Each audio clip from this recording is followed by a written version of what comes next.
Halo warga layar series, bagaimana kabar kalian hari ini? Apakah masih terjebak di dunia roh, dunia kegelapan, atau jangan-jangan masih terjebak di dunia mimpi yang penuh dikelilingi loli-loli cantik dan imut? Saya berharap semoga kita segera berpindah di dunia yang dimana keinginan kita semuanya tercapai. Oke, hari ini kita akan membahas Throne of Steel episode 148. Di mana Hao Chen menghadapi ancaman terbesar dan pertempuran yang mengguncang aliansi manusia. Jadi, siapkan diri kalian dan jangan lupa untuk tekan tombol like, subscribe, dan aktifkan notifikasinya agar kalian tidak ketinggalan cerita seru lainnya. Langsung saja tanpa banyak basa-basi, kita masuk ke ceritanya.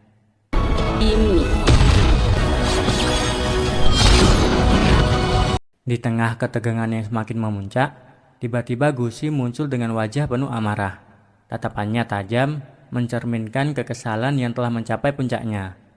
Dengan suara menggema, ia meluapkan kemarahannya kepada Hao Chen dan yang lainnya, menganggap mereka sebagai penghalang yang telah menghancurkan rencananya. Tanpa membuang waktu, Gusi langsung melepaskan aura kekuatannya yang begitu besar. Gelombang energi yang dahsyat menghantam Hao Chen dan kawan-kawan, membuat mereka terpental dengan keras.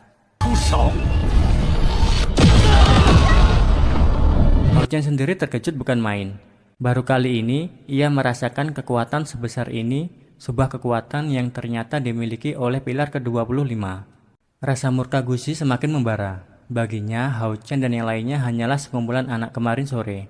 Masih berada di level 7 dan 8. Tetapi berani menggagalkan misinya. Rencana besarnya untuk menghancurkan bayangan ular yang bersarang di tubuh Winsu telah gagal total. Dan itu membuatnya kehilangan kesabaran. Hao Chen dan yang lainnya terkejut melihat betapa banyaknya senjata yang dimiliki Gusi dalam serangannya. Mereka sama sekali tidak menyangka bahwa pria itu mampu mengendalikan begitu banyak senjata sekaligus.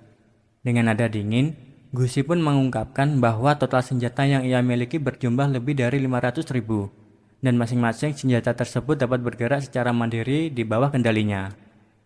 Mendengar hal itu, Hao Chen tiba-tiba teringat akan sesuatu. Dahulu, ia pernah melihat ukiran kuno yang menceritakan tentang seseorang penempa senjata yang diusir dari kekaisaran. Alasannya bukan tanpa sebab. Pria itu menggunakan metode yang terlarang, yakni mengorbankan tumbal demi menempa senjata. Kini semuanya menjadi jelas bagi Hao Chen. Sosok yang berdiri di depannya saat ini bukanlah orang biasa. Gusi ternyata adalah penempa senjata terlarang yang disebut dalam kisah kuno itu. Gusi tersenyum puas saat menyadari bahwa Hao Chen mengenalinya. Alih-alih merasa terhina, ia justru bangga dengan reputasinya dan bertanya dengan nada mengejek. Jadi, kau juga kagum dengan kemampuanku? Tanpa ragu, Hao Chen langsung bergerak. Bersama Cheng Er, ia melancarkan serangan gabungan mereka, mengarahkan kekuatan penuh untuk menyerang Gusi.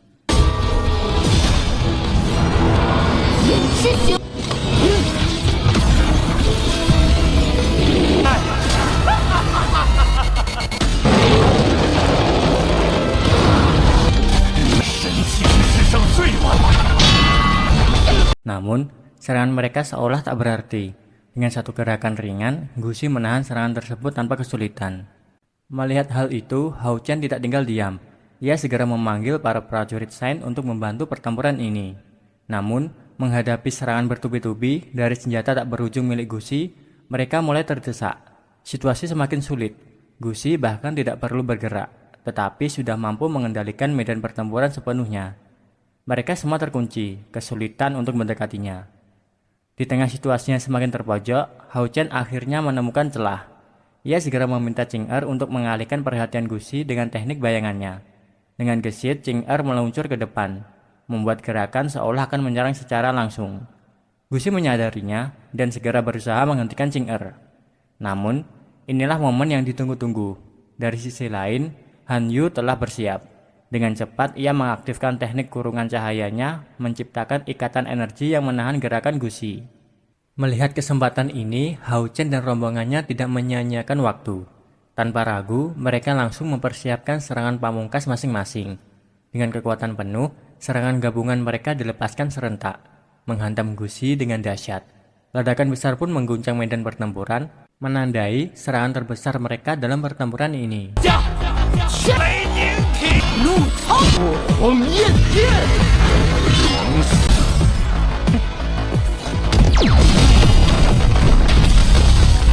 Namun, sayangnya serangan dahsyat yang dilancarkan Hao Chen dan rombongannya masih belum mampu menjatuhkan Gusi. Sosok itu berdiri tanpa goyah, bahkan tanpa menunjukkan tanda-tanda kesakitan sedikit pun. Dengan senyum penuh kepuasan, Gusi justru tertawa kecil dan berkata dengan nada percaya diri, "Tidak lama lagi, senjata terbaik yang pernah kuciptakan akan segera jadi. Dan bahan utamanya sudah kutemukan, yaitu kau Hao Chen." Seketika, Gusi mengaktifkan liontin penyimpanannya, menciptakan pusaran energi yang kuat untuk menyerap Hao Chen ke dalamnya.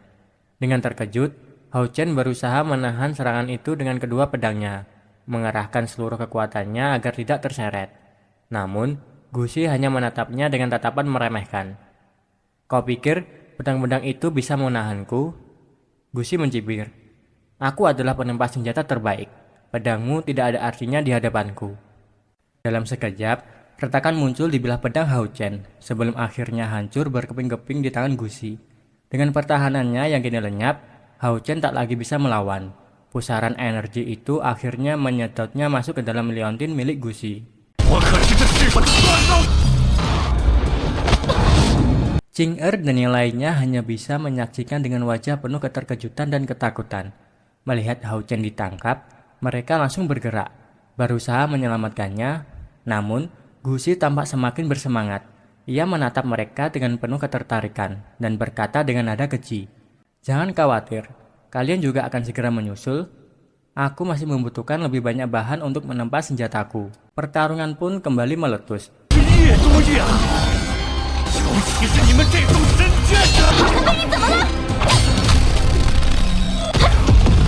Sementara itu, di dalam liontin penyimpanan Gusi, Hao Chen kini mendapati dirinya terjebak dalam ruang gelap yang penuh dengan energi menekan. Tubuhnya perlahan mulai kehilangan kendali, karena tanpa disadari, ia telah menjadi bagian dari proses penempaan senjata milik Gusi. Hao Chen mulai merasakan ada sesuatu yang tidak beres. Kekuatannya perlahan melemah, seolah terserap oleh ruangan ini. Ia sadar bahwa jika tidak segera bertindak, ia akan semakin kehilangan kendali atas tubuhnya.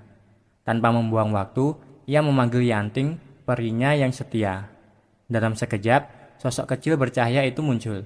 Segera memahami situasi yang dihadapi Hao Chen, dengan kekuatannya, Yanting membebaskan Hao Chen dari belenggu yang menahannya, hingga akhirnya ia bisa kembali bergerak.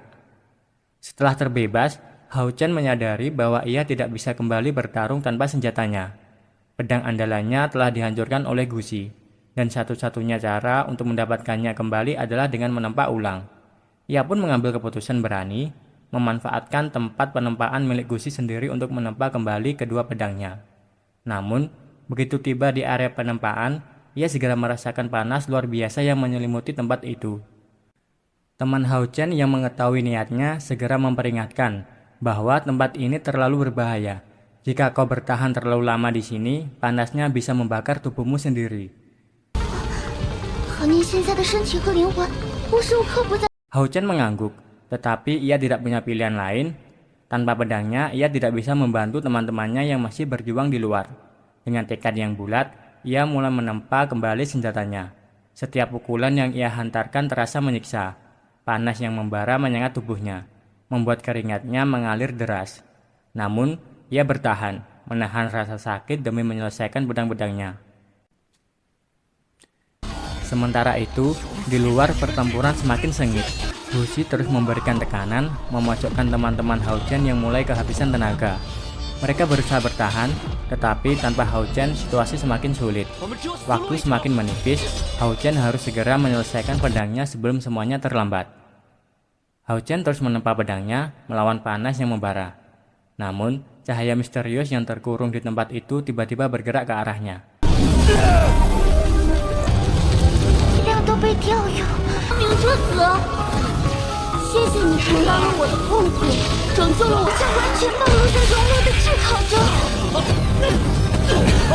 Membantu mempercepat proses penempaan.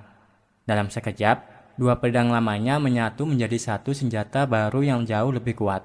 Hao Chen menggegamnya, merasakan kekuatan yang melampaui senjata lamanya.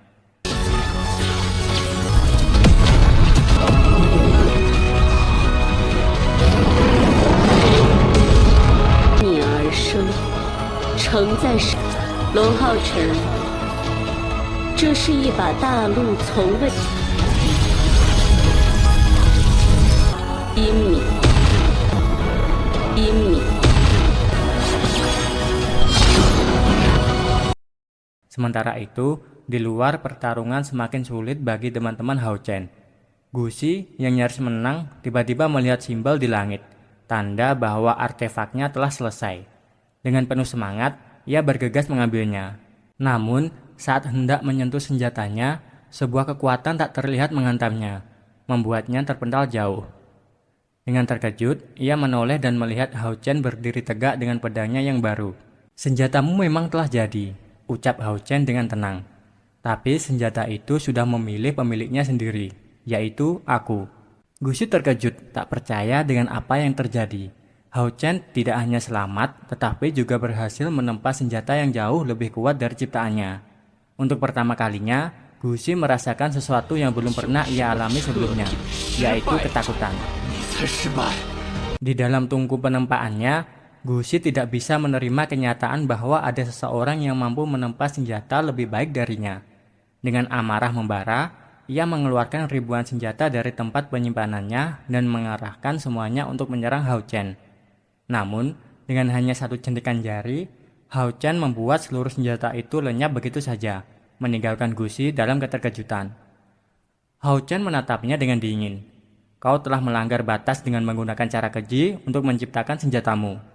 Itu adalah tindakan yang menentang keseimbangan dunia, dan kau pantas menerima hukuman." Tanpa memberi kesempatan, Hao Chen mengayunkan pedangnya yang kini memancarkan kekuatan luar biasa. Dua bayangan naga dari pedangnya yang lama muncul bersamaan, menerjang ke arah Gusi.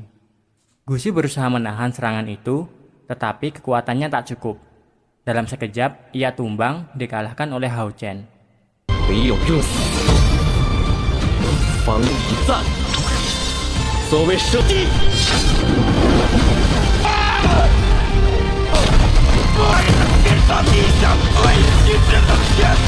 Setelah itu, Hao Chen mencoba menghancurkan mahkota milik Gusi, tetapi sebelum sempat melakukannya, ia tiba-tiba menghilang, seolah tersedot oleh kekuatan misterius.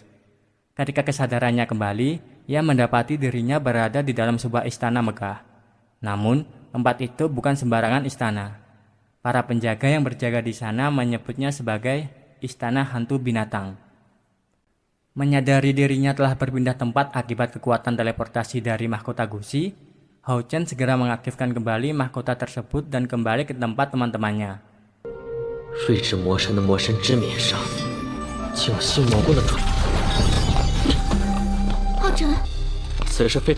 Melihat Hao Chen kembali dengan selamat, mereka semua merasa lega. Namun, sebelum Hao Chen sempat menjelaskan kejadian yang dialaminya, ia mengingatkan bahwa mereka harus segera kembali ke aliansi untuk melaporkan semua yang telah terjadi. Namun, tepat saat mereka hendak berangkat, kabar buruk datang. Aliansi manusia mendapat serangan mendadak dari pasukan musuh dalam jumlah besar. Serangan ini begitu tiba-tiba dan menghancurkan, membuat pihak manusia kehilangan banyak kekuatan dalam sekejap. Situasi menjadi semakin genting, dan pertempuran besar pun tak bisa dihindari. Namun, cerita pun bersambung di episode ke-148 dari serial Donghua Throne of Steel, di mana Hao Chen harus menghadapi kekuatan Gusi yang luar biasa, mengungkap rahasia kelam di balik senjata terlarang, dan bertarung demi keselamatan aliansi manusia. Jadi, jangan lewatkan kelanjutan ceritanya di episode berikutnya hanya di channel ini.